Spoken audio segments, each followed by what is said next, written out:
friendship of a priest and a king. After years passed by, the richest and most powerful king of the land encountered the wisest and kindest-hearted priest. The king believed that there was nothing above him in the world, while the priest understood the power of service and love.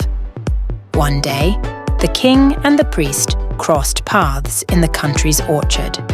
The king was busy picking the finest fruits of the orchard, while the priest sat quietly at the other end, listening to the birds. Approaching the priest, the king said, "Oh, priest, shouldn't a wise man like you listen to someone like a king?" The priest smiled at the king and replied, "Your Majesty, what is most valuable to me is silence and peace. I cannot afford to lose them with someone like you speaking." The king didn't appreciate this response at first. However, he admired the sincerity of the priest. They began to spend time together. The king was impressed by the priest's calmness and wisdom, while the priest appreciated the king's generosity and power.